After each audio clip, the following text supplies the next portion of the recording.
රැඳීමට අපි තම ගෞරවයෙන් ආරාධනය කරනවා.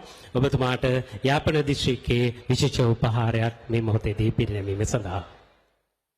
முழு நாடும் ஒன்றாகும் தேசிய வேலை திட்டத்தினுடைய தலைவர் மற்றும் இன்றைய நிகழ்வினுடைய பிரதம அதிதி கௌரவ ஜனாதிபதி அவர்களுக்கு வடமாகாண மக்களின் சார்பாக ஞாபகார்த்த சின்னம் ஒன்று வழங்கி வைக்கப்படுகிறது. இந்த ஞாபகார்த்த சின்னத்தை யாழ்ப்பாண மாவட்ட செயலாளர் திரு மருதலிங்கம் பிரதீபன் அவர்களுடைய கரங்களினால் கௌரவ ஜனாதிபதி அவர்களுக்கு வழங்கி வைக்கப்படுகிறது.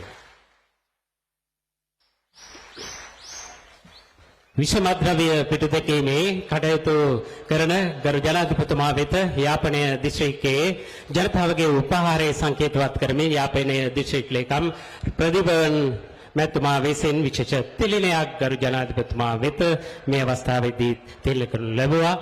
මේ උතුරු පළාත් වැඩසටහන සිදු කරන ලද වැඩමුළුව ජාතික රූපවාහිනිය ඒ වගේම ජාතික නාලිකාව ඔස්සේ විකාශනය වුණු සජීවී විකාශනය මින් සමාප්ත වෙනවා.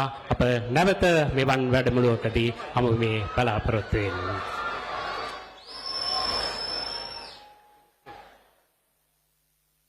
2026 ஆண்டின் முழு நாடும் ஒன்றாக தேசிய வேலை திட்டத்தில் இவ்வருடத்தினுடைய முதல் அங்கமாக தமிழ் மக்கள் செறிந்து வாழும் வடக்கு மாகாணத்தில் இலங்கை ஜனநாயக சோசியலிச குடியரசின் கௌரவ ஜனாதிபதி அவர்களுடைய வருகையோடு ஆரம்பிக்கப்பட்டது. நாங்கள் எதிர்பார்க்கின்றோம் எதிர்வரும் காலங்களில் வடமாகாணம் போதைப்பொருளற்ற சிறந்த ஒரு மாகாணமாக அனைத்து துறைகளிலும் வளர்ச்சி பெற்ற மாகாணமாக திகழும் என்பதில் எந்தவித ஐயமுமின்றி நாங்கள் எதிர்பார்க்கின்றோம். இதற்கு அரச உத்தியோகத்தர்களுக்கு பொதுமக்களாகிய நீங்கள் பூரண ஒத்துழைப்புகளை வழங்குவதன் மூலமாகவே இந்த வெற்றி என்றும் நிலைத்திருக்கும்.